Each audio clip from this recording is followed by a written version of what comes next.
하나님의 말씀을 함께 보겠습니다. 오늘 우리에게 주시는 하나님의 말씀은 사도행전 15장 10절과 11절의 말씀입니다.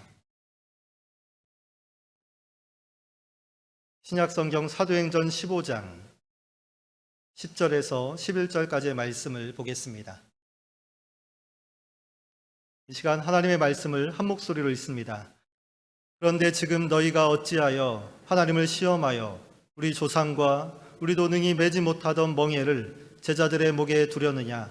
그러나 우리는 그들이 우리와 동일하게 주 예수의 은혜로 구원받는 줄을 믿노라 하니라. 아멘.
아멘. 이제 하나님의 말씀을 듣습니다. 담임 목사 나오셔서 잣대에서 표대로라는 제목으로 말씀을 전하십니다. 큰 은혜 받으시기 바랍니다. 할렐루야. 반갑습니다. 교회가 조금 어수선하죠.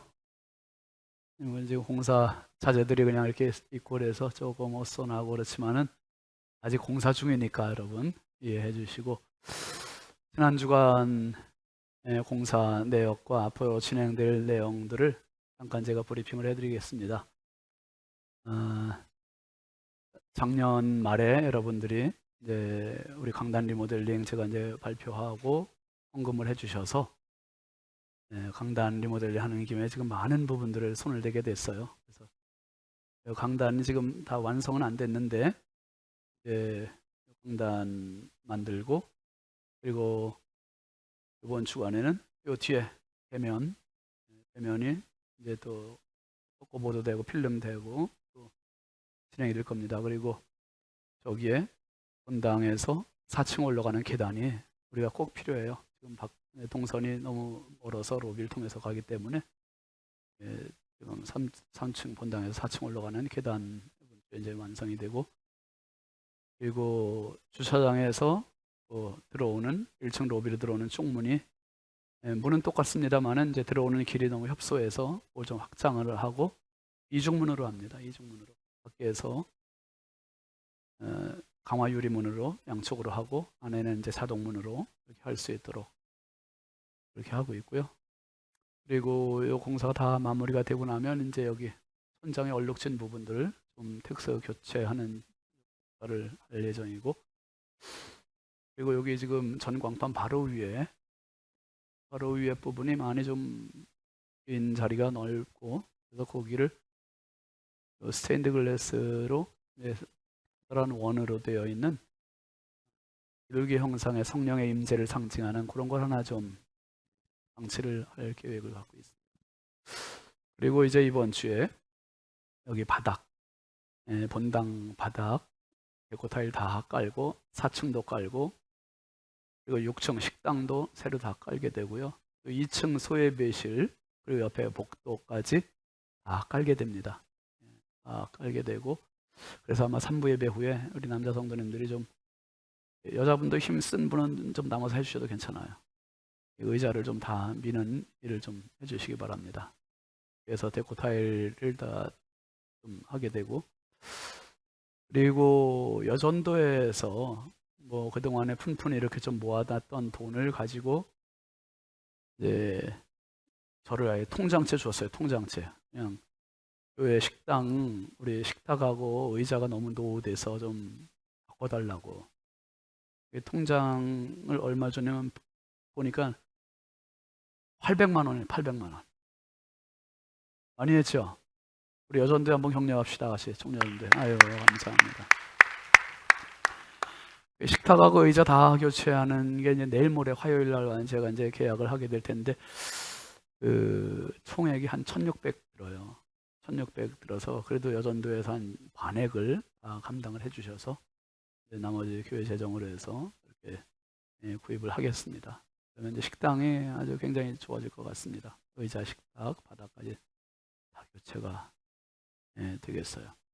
여러분들이 많이 기도해 주시고 또 협력해 주셔서 지금 공사 한 주간 동안 많은 부분이 바뀌었죠.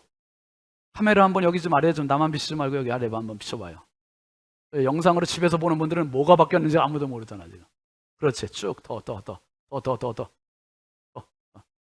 예.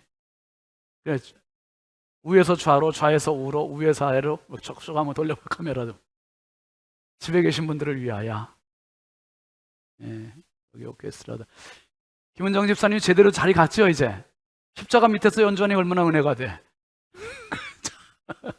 난 어디서 연주했는지도 몰랐어요. 구석 후미신 데서 여태까지 했었는데, 아유 제대로 자리가 오르간이 제대로 갔고, 누구예요? 고재현 집사님 하는 것도 카메라가 제대로 비춰지니까 좋네요.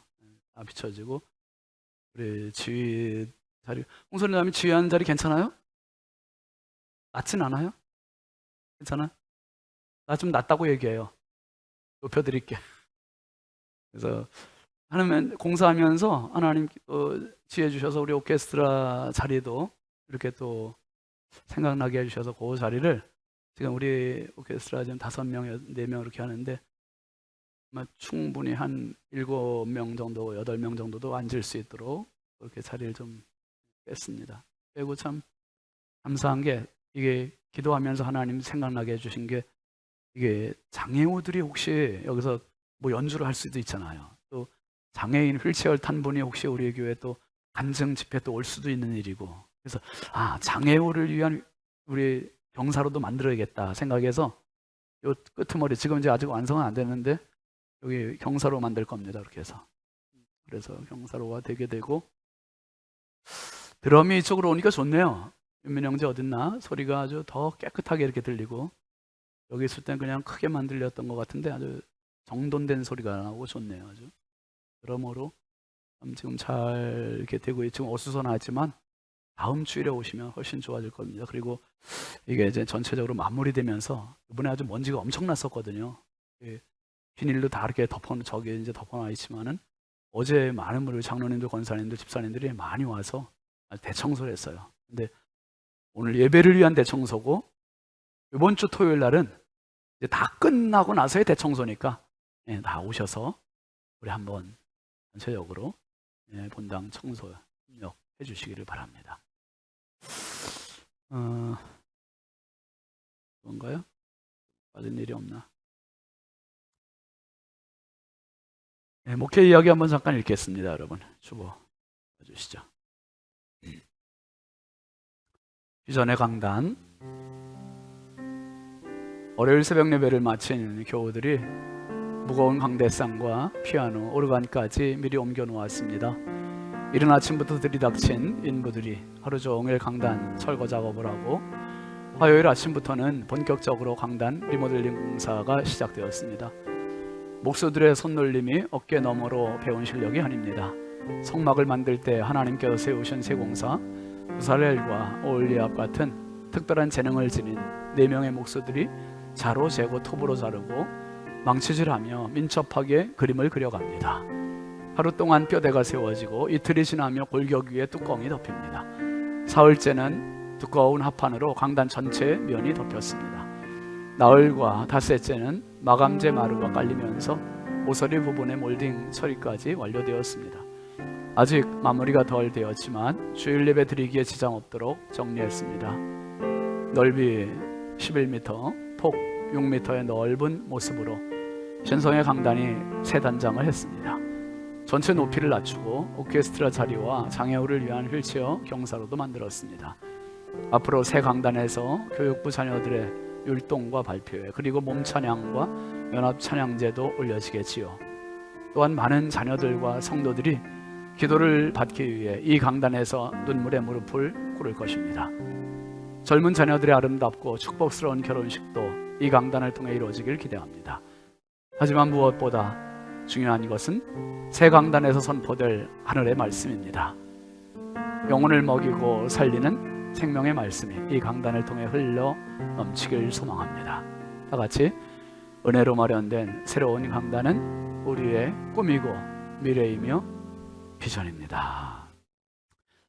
우리 원로 목사님께서 37년 동안 열과 성을 다해서 선하셨던 이 강단에, 사실은 그래요, 목회자가 제일 아끼는 부분이 강단인데 제가 사실 목사님께 상의를 못 드리고 이 일을 진행을 했어요. 그래서 목사님께 사과를 드렸어요. 그랬더니 목사님 아주 흔쾌히 기쁨으로 또 이렇게 목사님 강단인데 목사님 마음껏 하라고, 이렇게 저 같은 거 그렇게 안 하거든요.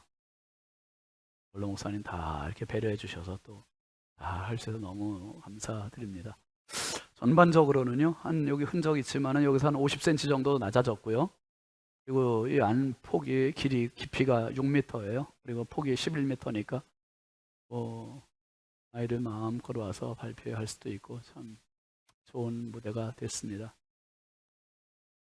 이 강단을 통해서 많은 은혜 또 받으시기 바랍니다. 그리고 이번에 2월달 신성의 아침 나왔는데 여러분 많이 또 말씀 사모하시길 바라고, 이번에 표지 그림은 경기도 가평의 성경 통독원, 제가 가던 성경 통독원 거기 사진입니다. 눈 온 풍경인데 항아리 여기는 겨울이고 저 위에 사는 훤한 데는 이제 봄이 오고 있다는, 상징적으로 괜찮을 것 같아서 2월달 표지를 올렸습니다. 합시다. 하나님 아버지 감사합니다. 주여, 아버지 하나님 강단 공사를 은혜 중에 진행케 하심을 감사합니다. 안전하고 은혜롭고 아름다운 마무리가 될 수 있도록 주의 성령께서 모든 공사에 친히 감독자가 되어 주시옵소서.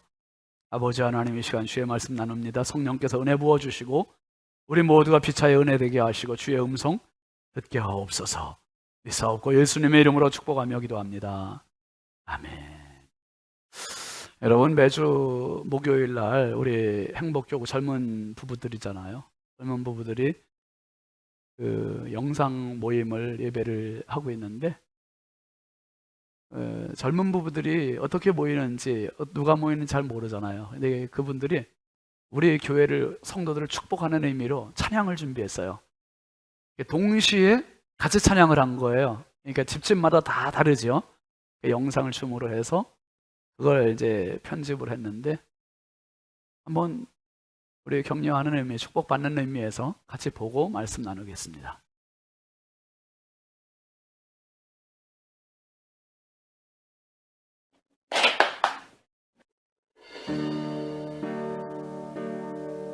나 지금은 비록 땅을 벗하며 살지라도 내 영혼 저 하늘을 디디며 사네. 내 주님 계신 눈물 없는 곳, 저 하늘에 숨겨진 내 소망 있네. 높은 얼굴들 그리운 이름들 많이 생각나. 때론 가슴 터지도록 기다려지는 곳,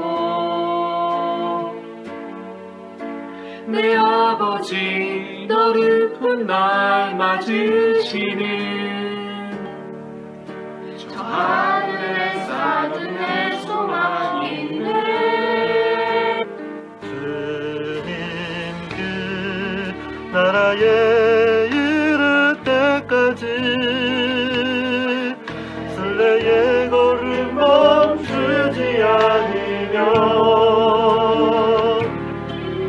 어떤 시련이 와도 나 두렵지 않네. 주와 함께 걷는 이 길에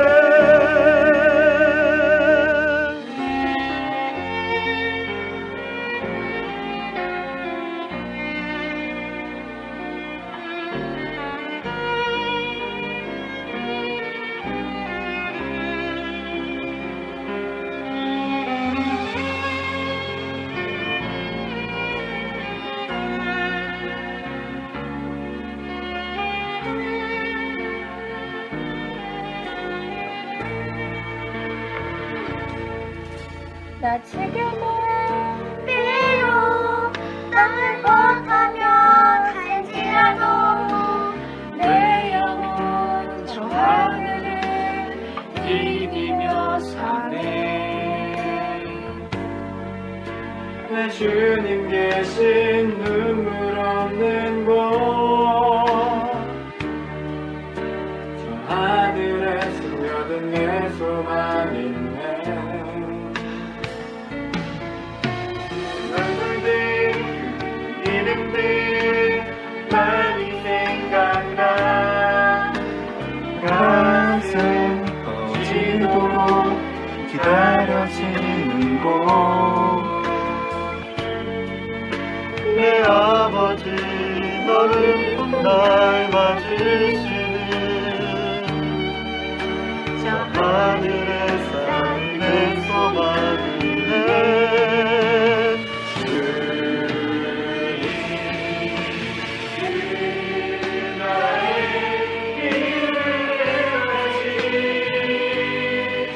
순례의 걸음 멈추지 않으며 어떤 시련이 와도 나 두렵지 않네. 주와 함께 걷는 이 길에 주님 그 나라에 이를 때까지 순례의 걸음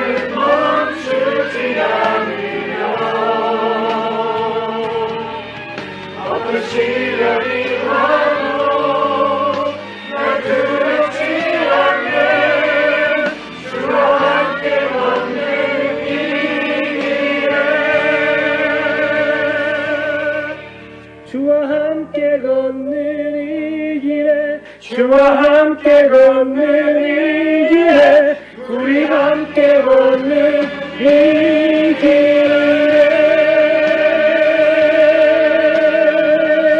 나에게 하늘나라는 심장입니다.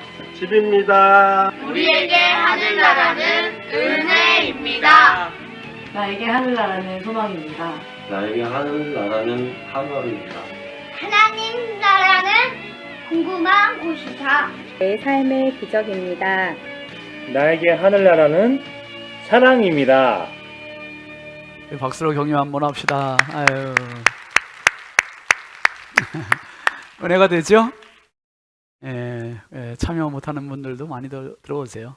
줌으로 영상을 이렇게 하는데 제가 뭐니 해도 이렇게 보니까 이 목사님 아들 그 네모가 제일 은혜가 되는 것 같아요.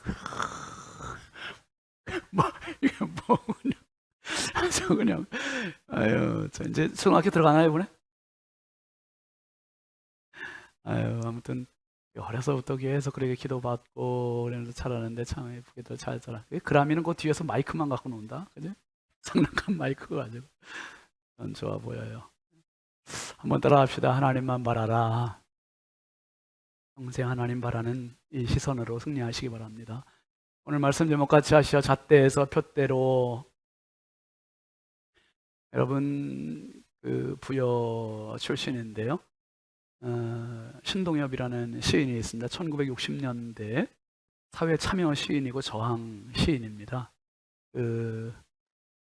저희가 목회했던 그 부여중앙교회에서 한 200m 떨어져 있나요? 생가가 지금 잘 복원이 돼서 기념관까지 이렇게 잘 지어져 있는데, 이 신동엽 시인이 사회 참여 저항 시인으로 여러 시를 썼지만 그 대표적인 시가 껍데기는 가라입니다.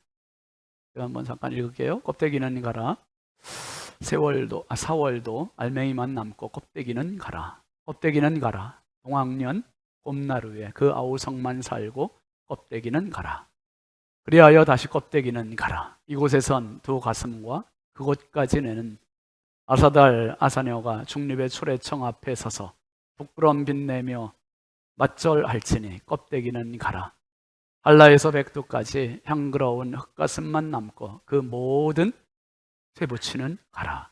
현대 문명을 배척하고 군사 독재를 배척하는, 외세를 배척하는 그러한 마음으로 그걸 껍데기라고 표현을 한 겁니다. 껍데기. 우리도 신앙생활하면서 신앙에도 껍데기 부분들 많이 있잖아요, 여러분. 껍데기. 본질을 덮고 있는 비본질적인 게 오히려 더 두각을 나타내거나 우선시가 될 수 있는 그런 주객이 자칫 바뀌는 이러한 경우. 알맹이가 오히려 껍데기에 짓눌리는 그 서울 사랑의 교회 은퇴하시고 돌아가셨습니다만은 원로 목사님이셨던 옥하는 목사님의 맏아들 옥성호 씨가 책을 냈습니다. 몇 년 전에 갑각류 크리스천이라고 하는 책인데, 이 책인데 레드 편이 있고 블랙 편이 있죠. 그런데 이 책에서 옥성호 씨가 이 갑각류를 말해요. 갑각류 여러분 있잖아요. 대게, 뭐 킹크랩 그런 것도 있고, 또 빨리 화면 돌려야지. 그치, 이거 대하도 있잖아요. 새우도 있고, 그리고 또 랍스타.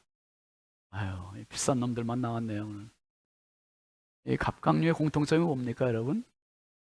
몸에 갑옷을 입고 있다는 거죠. 갑옷. 단단한, 깨지지 않는, 먹을 수 없는 단단한 갑옷이 둘러싸여 있습니다. 이게 갑각류 크리스천 그 책에 옥성호 씨가 얘기하고자 하는 거는 그 속에 있는 속살이 야들야들 부드럽고 맛있는 그 속살이 갑각류에 딱 붙잡혀 있는 것처럼 그리스도인들이 견고한 신앙인처럼 보이는데 막상 삶의 현장에 가서, 생활 현장에서 그리스도인의 힘을 나타내지 못하고 그냥 교회 안에서만 크리스찬, 그리고 밖에서는 어떤 견고한 그 종교주의에 둘러싸여 있는 그러한 모습을 이렇게 비판하고 있는 책입니다. 새겨들을 말이죠. 그리고 옥성호 씨가 또 거의 비슷한 시기에 쓴 부족한 기독교라고 하는 책이 있습니다. 세 책이죠. 첫 번째 심리학에 물든 부족한 기독교, 두 번째가 마케팅에 물든 부족한 기독교, 세 번째가 엔터테인먼트에 물든 부족한 기독교. 뭡니까? 기독교가 자꾸 사회 부류에 조류에 뭔가 부족해서 딸려가는 것 같은, 그거를 흡수하려고 하는 것 같은, 옥성호 씨가 거기서 강조하고 싶은 건 그거예요. 기독교 복음만으로 충분합니다. 아멘이죠. 성경만으로 충분합니다. 왜 기독교에 자꾸 이것저것 덕지덕지 붙이려고 하고 보태려고 하고 기독교가 뭔가 모자라는 것처럼 느끼게 만들려고 한다는 거죠. 한번 따라합시다. 복음만으로 충분합니다. 성경만으로 충분합니다. 아멘이시죠? 이거 아주 충분해요.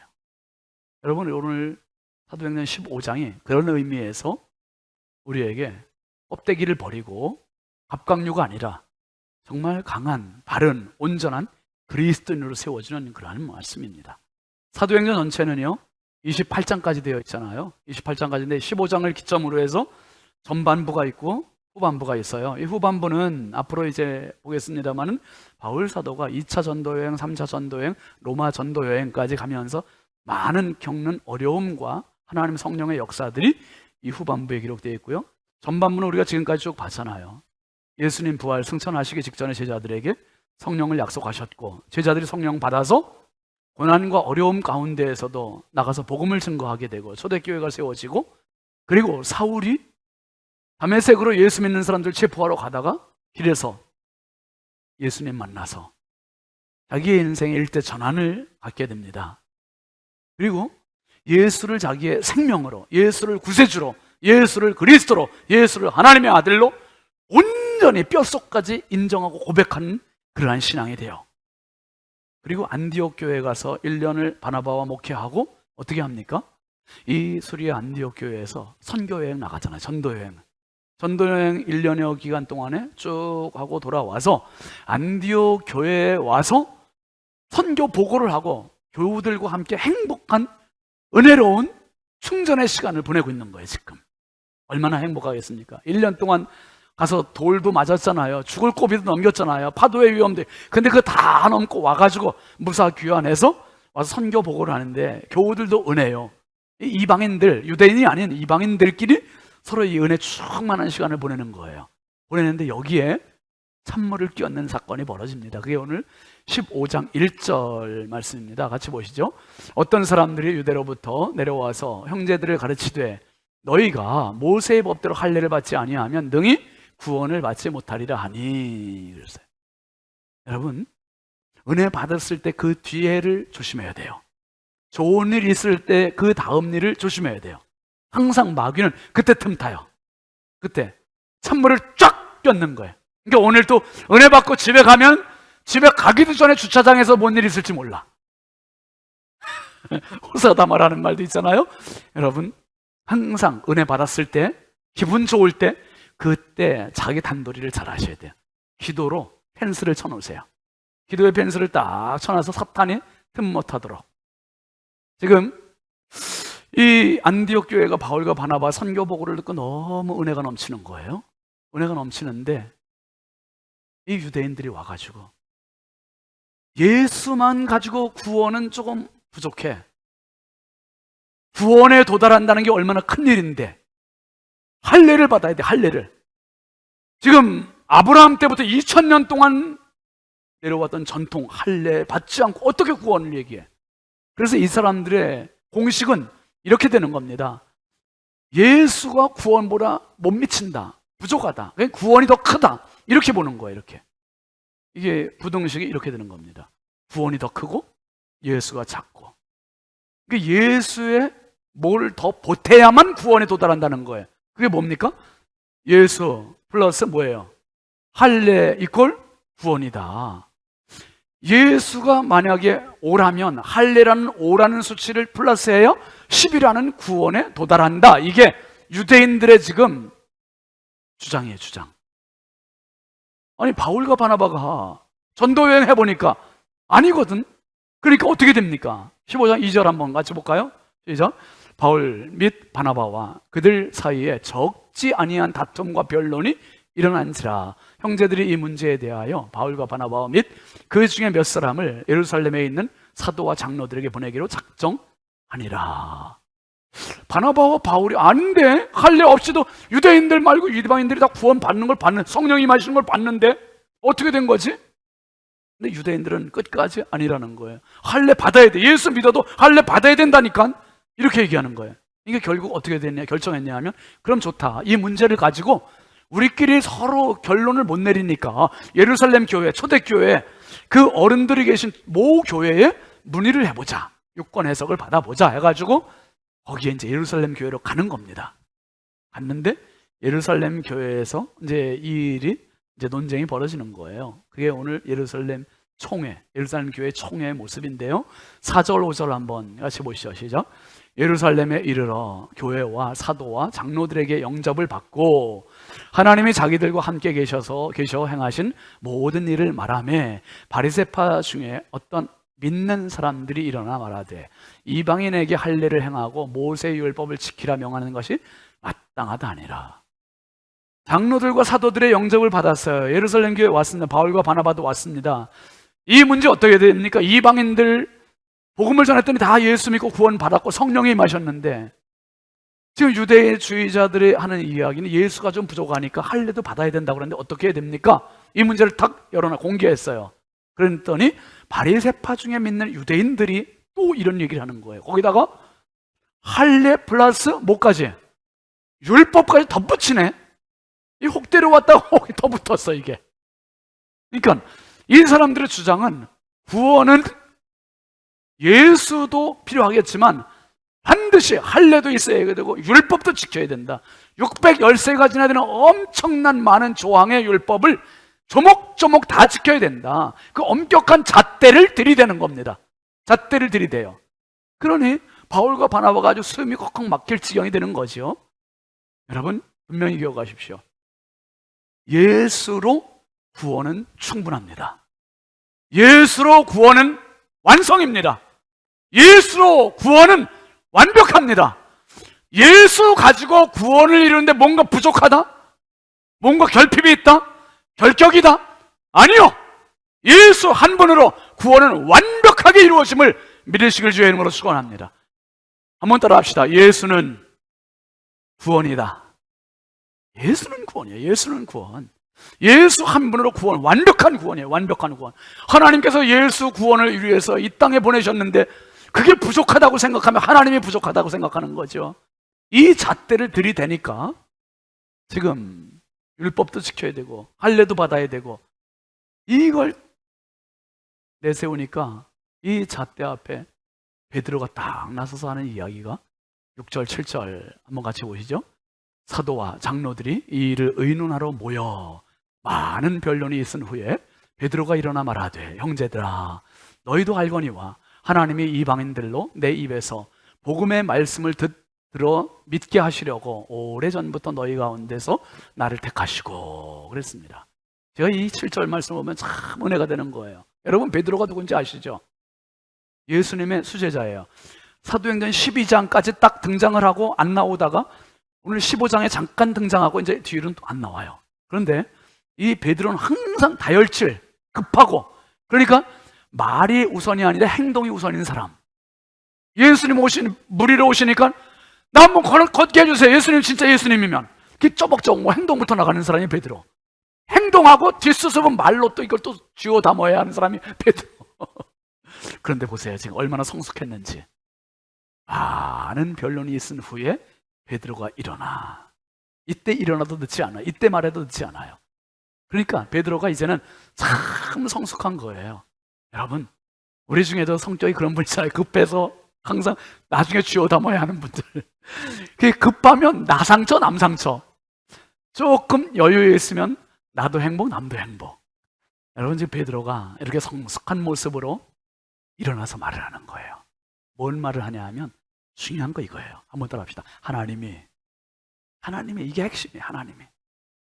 하나님이 나를 택하셨다 이거예요. 택하신 분이 하나님이시다. 이 첫 번째 얘기하고요. 그 다음에 두 번째는 8절 넘어가 보세요. 8절 시작. 또 마음을 아시는 하나님이 우리에게와 같이 그들에게도 성령을 주어 증언하시고. 하나님은 마음을 아시는 분이고 성령을 주신 분이고, 그러니까 하나님의 절대 주권을 지금 강조하려고 하는 거예요, 베드로가. 하나님의 절대 주권이지 상대 주권이 아니고, 우리의 도움이 필요한 분이 아니고, 그분은 절대적으로 하나님 단독으로 일을 하시는 분이고 완벽하게 하시는 분이시지 뭔가 부족해서 우리의 도움이 필요한 분이 아니라는 걸 지금 강조하는 겁니다. 그러면서 9절 넘어가 보세요. 믿음으로 그들의 마음을 모아사 깨끗이 하사 그들이나 우리나 차별하지 아니하셨나. 하나님은 나를 택하셨고 마음을 아셨고 성령을 주셨고 마음을 깨끗이 하시고, 이게 너무 중요한 거죠. 여러분, 모든 죄의 근원, 뿌리, 출발은 마음에 있어요. 마음.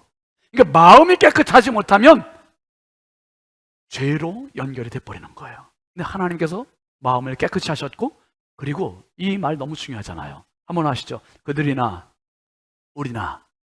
이거예요. 이방인들이나 우리 유대인들이나 차별이 없게 하셨다는 거예요. 하나님께서 차별이 없다. 전혀 차별이 없게 하셨다. 그러면서 베드로의 주장의 설교의 결론이 10절 11절입니다. 그런데 지금 너희가 어찌하여 하나님을 시험하여 우리 조상과 우리도 능히 매지 못하던 멍에를 제자들의 목에 두려느냐. 그러나 우리는 그들이 우리와 동일하게 주 예수의 은혜로 구원받는 줄을 믿노라 아니라. 여러분, 모세로부터 1500년 동안 내려왔던 그 잣대, 613가지나 되는 율법의 조항들의 잣대를 탁 들이대는 거예요. 이방인들에게. 이렇게 하지 않으면 안 돼. 이렇게 하지 않고 예수 믿는 거가 불충분해. 안 돼. 이게 유대인들의 주장이에요. 근데 지금 베드로 하는 이야기는 그거잖아요. 10절 한번 다시 넘어가 보세요. 10절에 뭐라 그러냐면 너희가 어찌하여, 지금 어찌하여 하나님을 시험하는 거라 그랬어요. 우리 조상도 매지 못했잖아요. 우리들도 지금 매지 못하잖아요. 너무 무거워요. 613가지의 엄청난 그 조항들의 율법 어떻게 다 지켜요? 못 지키거든요. 근데 왜 이방인들 지금 잘 믿으려고 하는 그 사람들한테 왜 확 뒤집어 씌우느냐, 이거 무겁게. 한번 하시죠. 신앙은 기쁨이요, 신앙은 행복이요, 신앙은 자유다. 예수 안에 들어오면 기쁨이 있어야 돼요. 할렐루야. 예수 안에 들어오면 행복해야 돼요. 예수 안에 들어오면 참 자유를 얻어야 돼요. 진리를 알지니 진리가 너희를 자유롭게 하리라. 영의 자유함을 경험해야 돼요. 그런데 뭔가 신앙생활을 하면 할수록 자꾸 짓누르는 게 있습니까? 어두운 게 있습니까? 자꾸 힘겨운 게 있습니까? 뭔가 핀트가 지금 잘못 맞고 있는 거예요. 예수 안에 자유함이 있어요. 예수 안에 기쁨이 있어야 되고 예수 안에 행복이 있어야죠. 묶이지 말고 매이지 말고. 그런데 지금 베드로가 이 이야기하는 거예요. 왜 자꾸 조상들도 지키지 못했잖아. 너희들도 솔직히 못 지키잖아. 그 엄격한 잣대를 왜 이방인들 율법도 모르는 할례도 모르는 그 사람들한테 자꾸 들이달라래. 구원은 예수인데, 예수는 구원인데. 그래서 공식이 예수 이퀄 구원이에요. 등식이 이겁니다. 한번 합시다. 예수는 구원이다. 구원을 위한 절대 필요 충분 조건, 부족분의 조건이 아니요, 완벽한 필요 충분한 조건은 예수 한 분이면 됩니다. 아멘이죠? 예수 한 분이면 완전한 구원이고 완벽한 구원이고, 그 누구의 공자의 도움도 필요 없어요. 석가의 도움 필요 없어요. 소크라테스 도움 필요 없고 마호메트의 도움 필요 없어요. 오직 예수 한 분, 그분으로 완벽하고 완전하고 충분하고 아주 이너프한 구원이에요. 예수 한 분으로 완전한 구원, 완전한 구원. 그래서 이 이야기 베드로가 좌장격으로 딱 이 논쟁을 정돈을 했어요. 그리고 12절에 이렇게 끝나잖아요. 시작. 온 무리가 가만히 있어 바나바와 바울이 하나님께서 자기들로 말미암아 이방인 중에서 행하신 표적과 기사에 관하여 말하는 것을 듣더니 온 무리가 가만히 잠잠해졌어요. 잠잠히. 베드로가 하는 이야기 다 듣고 이제 바울과 바나바가 그동안에 성령이 어떻게 역사하셨는데 이방인 가운데도 이런 역사해 주신 것들을 다 낱낱이 이야기를 해줬어요. 여러분, 예수가 필요하지 않은 사람이 없고 예수 없이도 구원이 가능한 사람 없고 예수 한 분이면 모두가 구원받을 수 있습니다. 안산동산교회 김인중 목사님의 간증이에요. 그 교회 이제 목사님이 어느 날 부목사님 전화 통화하는 거를 옆에서 뜻하지 않게 듣게 되었대요. 근데 그 부목사님이 그런 통화를 하더래요. 저는 그런데 신방 못 갑니다. 그래서 딱 끊더래요. 그래서 김인중 목사님, 담임 목사님이 깜짝 놀라서 아니 어떤 데길래 신방을 못 간다고 그럴까? 그래서 물어봤대요. 아니 목사님 어딘데 신방을 못 간다고 그래요? 그랬더니 세가족으로 등록한 분이 룸사롱을 개업을 하는데 룸사롱 개업 예배를 드려달라고 그러더래요. 그래서 거기 못 간다고 딱 잡아댔다는 거예요. 김인중 목사님이 열이 팍 솟구쳐 오르더래요. 그래서 다시 전화하라고. 전화해서 내가 직접 가겠다고 얘기하라고. 그런데 그렇게 전화해놓고 났는데 김인중 목사님도 마음이 조금 걱정이 되더래요. 혹시 룸사롱 들어가는 거를 누가 보면 어떡하나. 신방을 가는 건데 누가 신방 간다고 생각해? 그냥 룸사롱 목사님이 들어갔다. 이것만 보면 어떡하나. 이게 걱정이 돼가지고 막상 들어가는데도 발걸음이 쉽게 떨어지지 않더래요. 근데 그 성도 세 가족이니까 세 가족 구원을 위해서 그냥 갔대요. 들어가니까 한 10대 명 되는 아가씨들이 우리 사장님의 VIP가 오셨다고 다 반겨주더래. 목사님이 인사하고 좀 비키시라고. 그래서 이제 세 가족을 이제 만났대요. 만나서 이야기 들어보니까 이게 세 가족이 아픔이 많은 분이에요. 고난도 많고 상처도 많고 너무 힘들게 살아왔고, 그래서 지금 룸사롱이라고 이렇게 열어봤는데 이게 어떻게 될지도 모르고 참 답답하고 힘든 거죠. 목사님께서 여기가 진짜 어려운 걸음하신 거잖아요. 바리새인들의 비난을 받으면서도 창녀와 세리들의 친구가 되어주셨던 예수님처럼 지금 목사님이 이렇게 다 이런 데를 찾아오신 거 아니에요. 그 예수님, 바리새인의 비난 손가락질 다 감당하시면서 창녀와 세리의 친구가 되신 예수님 이야기 해주면서 영접 기도를 시켰는데 이 성도가 눈물을 흘리면서 예수님을 진지하게 영접을 했대요. 그리고 이제 목사님 돌아가셨고 그 다음에 어느 정도 지난 뒤에 그 성도가 룸사롱을 정리를 하고 그리고 신문사 지국을 인수를 해서 열심히 땀 흘려서 일을 하고 이웃을 위해 봉사하고 교회에 충성스러운 일꾼이 됐다는 거예요. 여러분, 룸사롱 주인도 예수가 필요해요. 예수 한 분이면 좋게요. 목사도 예수님 한 분이면 충분해요. 어린 아이들에게도 예수님 한 분이면 돼요. 교회 오래 다니신 분도 오래 다닌 그것이 공로가 아니라 하나! 예수 제대로 믿으면 돼요. 예수 제대로 영접하면 돼요. 예수 한 분이면 충분해요. 더 이상 보탤 것도 없고 더 뺄 것도 없고 그분이면 만족이에요. 그분이면 충분해요. 그분이면 돼요. 몇 년 전에 베트남 갔을 때 일인데요. 가이드가 안내를 했어요. 한눈의 종교라고 하는 사원을 인도해 주겠대요. 갔죠, 뭐. 갔는데 그 한눈의 종교가 뭐냐? 가봤더니 이렇게 돼 있더라고요. 재단에 지구본 커다란 지구가 있어요. 그 진짜 한눈이 있는 거, 한눈. 쌍꺼풀이 했는지 안 했는지는 몰라요. 그냥 이렇게 한눈만 딱 있는데, 그러니까 한눈으로 지구 전체를 보는. 그리고 그 지구본 위에 액자가 있잖아요. 그게 요거예요. 근데 좀 흐릿해서 잘 안 보이시지만 가운데가 예수님, 그 옆에가 석가모니, 그 옆에가 공자, 오른쪽이 왼쪽이 마호메트, 그 옆에는 아마 베트남의 무슨 위대한 사람인지 모르겠어요. 그러니까 이 사람들은 모든 성인들을 똑같이 보는 거예요. 그래서 하나로. 그러니까 예수님만 가지고는 부족할 거니 석가모니도 동원하고 공자도 동원하고 마호메트도 동원하고 다 동원해서 한눈으로 똑같이 보는. 여러분, 예수님에게 다른 사람이 들러리 설 필요가 있어요, 없어요? 오직 예수님 한 분이면 돼요. 아멘이시죠? 예수 한 분으로 만족해요. 누구 들러리 설 필요가 없어요. 예수 한 분 가지고 구원 완성. 그래서 바울 사도가 갈라디아서 1장에서 하는 말이 그겁니다.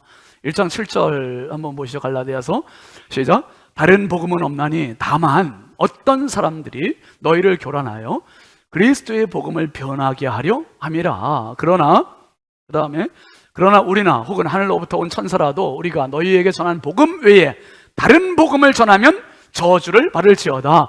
우리가 전에 말하였거니와 내가 지금 말하노니 만일 누구든지 너희가 받은 것 외에 다른 복음을 전하면 저주를 받. 예수 외에 어떤 것을 덧붙이거나 빼거나 예수 말고 다른 것 들어가면 이것은 변질된 복음이요, 조미료 첨가된 복음이요, 잘못된 복음이요. 오직 예수 한 분 그분만으로 충분하고 충족하고 만족하고 완성이다 이 말이에요. 완성. 할렐루야. 완성된 복음. 베드로가 지금 하고자 하는 이야기가 그겁니다.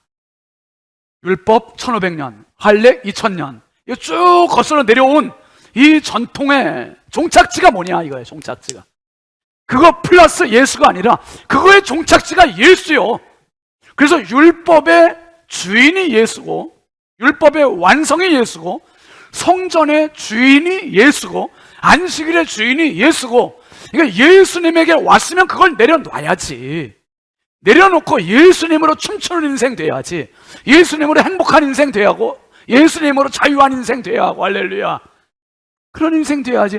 예수님을 만났는데도 율법, 예수님을 만났는데도 안식일, 예수님을 만났는데도 할례, 이거 붙들고 있으면 도대체 예수님의 역할이 뭐고 존재가 뭐냐 이 말이죠.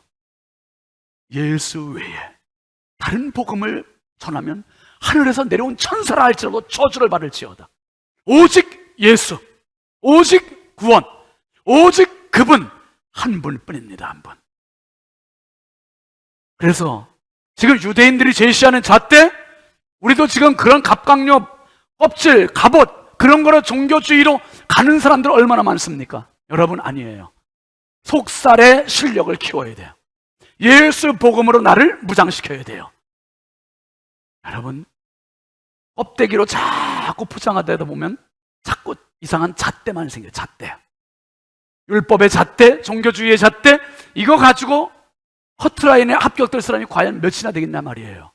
조상들도 1500년 동안 없었대요. 한 명도. 너희들도 지금 못 지키고 있대요. 그런데 그걸 또 가지고 종교놀이를 하고 있어요. 여러분 잣대 가지고 구원받을 사람 세상에 단 한 명도 없습니다. 우리는 잣대로 구원받는 사람이 아니라 표대로 구원받는 사람이에요. 바라보아야 할 대상, 히브리서 12장 2절 한번 같이 보시죠. 시작. 믿음의 주요 또 온전하게 하시는 이인 예수를 표대 삼자. 할렐루야. 예수를 표대 삼고 바라보고 나가는 거예요. 예수만 바라보고 가는 거죠. 예수 바라보고 표대 삼고 가면 그분에게 은혜가 있는 거고, 내가 부족하고 내가 잣대에 미달됐어도 그분이 다 충족시켜 주셨으니 하나님 앞에 설 수 있는 것이고, 예수님과 함께 십자가 달렸던 한편 강도가 한 짓거리는 사형받아 마땅한 그 죄를 저질렀잖아요. 그런데 그가 할례도 받지 않았고 율법도 지키지 않았고 죄뿐인 그 사람이 뭐라 했습니까? 당신의 나라에 임하실 때 나를 기억해 달라고. 그 하나, 예수를 절절하게 필요로 하는 그 마음, 예수님께서 뭐라고 그러셨어요? 야야, 할례 행해야지 이놈아, 율법 지켜야지 이놈아. 아니요, 네가 오늘 나와 함께 낙원에 있으리라. 낙원에 있으리라. 여러분 착각하지 마세요. 잣대 가지고 믿음의 실력이 커가는 게 아니라 표대 가지고 믿음의 실력이 커가는 거예요. 예수를 바라보면 자꾸 예수화되어 가는 거예요. 예수 닮아가요. 잣대 가지고 가면 자꾸 남들 평가하고 자기 평가하고 무시하게 되고, 오히려 우월감 빠지게 되고 열등감 빠지게 되고 자꾸 비교의식 갖게 되고, 잣대는 피곤하게만 해요. 표대는 행복하게 해줘요. 예수 바라보면 행복하고, 예수 바라보면 기쁘고, 예수 바라보면 자유하고. 여러분 당신이 누구든지 간에 표대이신 예수 앞에는 행복이요, 구원이요, 기쁨이요, 자유입니다. 지금까지 잣대 때문에 너무 피곤하지 않았어요? 바울과 바나바가 이제 안디옥 교회로 가는 발걸음이 어떻겠습니까? 잣대 가지고 가는 거 아니에요. 이제 푯대 가지고 가는 겁니다. 안디옥에서 기다리고 있는 이방 신자들, 예수 한 분 믿고 행복했고 구원받았는데 바울과 바나바가 기쁨의 굿뉴스를 갖고 가는 거예요. 굿뉴스를. 여러분, 우리 신성교회 복음은, 신성교회 강단은, 신성교회 주신 말씀은 잣대가 아니라 푯대입니다. 푯대. 이 푯대 대신 예수 그리스도 바라보며 주님 날아가는 그날까지 신앙의 갑각류 깨트려버리고 정말 우리가 본질로 승부하는 마지막 시대 신앙의 승부사들이 되시기를 주의 이름으로 축원합니다. 축원합니다. 우리 함께 찬양합시다. 슬픈 마음 있는 자.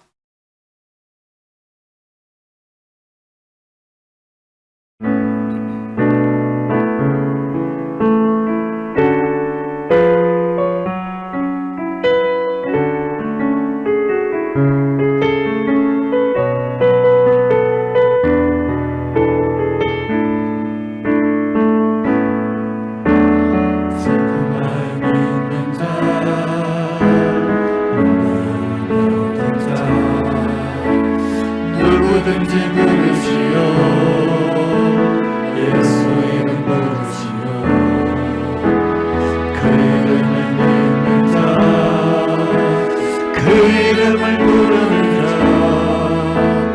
그가 어떤 사람이든 그를 구원하리. 다시 합니다. 슬픈 마음. 슬픈 마음 있는 자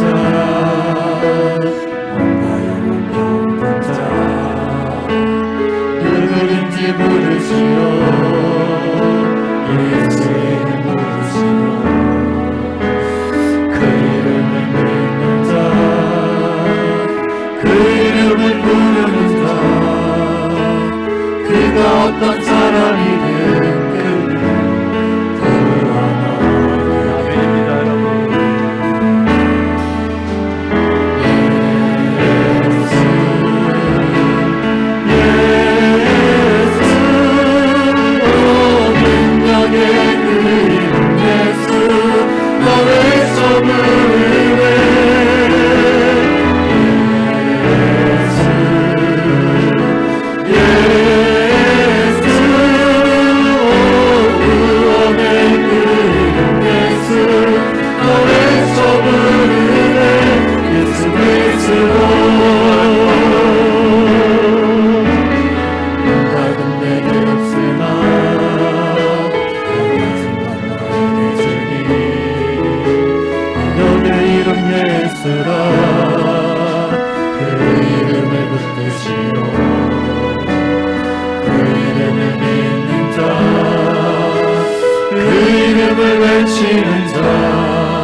그가 어떤 사람이든 그는 주의 영광 보리라.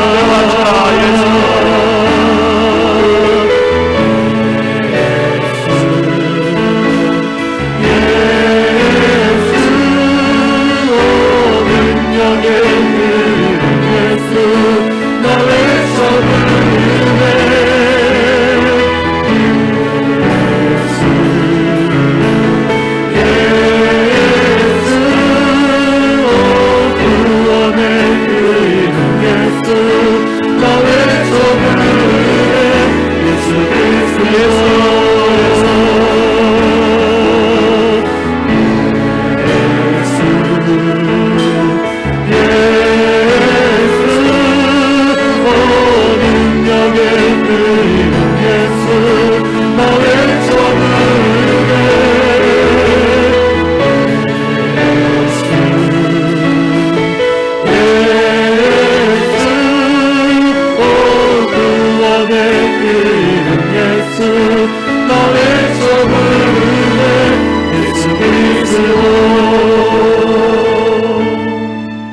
거룩하신 아버지, 피곤한 인생, 피곤한 신앙 살아가고 있는 사람 참 많습니다. 껍데기에 너무 신경 쓰다 보니 껍데기만 딱딱해졌고 알맹이는 너무나 힘이 없는 연체동물같이 되어 있는 우리의 신앙이 아닌지요. 예수 한 분 가지고 불충분하다고 생각하는 우리의 모습은 아닌지요. 아버지, 부족한 기독교가 아니라 충분한 기독교요, 만족한 기독교요, 완성된 기독교요, 예수 한 분으로 만족한 우리 신성의 가족들 되게 하옵소서. 예수 한 분 바라보고 믿음의 실력을 갖추게 하시고, 예수 한 분 바라보고 잣대가 아니라 표대 바라보고 끝까지 경주하에 승리하는 우리 모두 되게 하옵소서. 우리의 영원한 구원자이신 예수 그리스도의 이름으로 기도합니다. 아멘. 우리 하나님께 영광의 박수 합시다. 할렐루야. 우리 앞뒤 좌우 축복합시다. 예수 바라보고 승리하십시다. 예수 바라보고 승리하시기 바랍니다. 할렐루야. 함께 일어나서 파송 찬송하시죠.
우리의 영원한 구원자이신 주 예수 그리스도의 은혜와 하나님 아버지의 완전하신 사랑하심과 성령님의 감화와 감동, 내주교통 역사하시는 은총이 예수 한 분으로 완전한 구원, 충분한 구원의 확신을 가지고 주님 나라가는 그날까지 잣대가 아닌 표대의 인생으로 살기로 다짐하는 사랑하는 신성의 가족들 머리 위에, 이 나라 이 민족 위에 이제부터 영원토록 함께 하시기를 간절히 축원하옵나이다.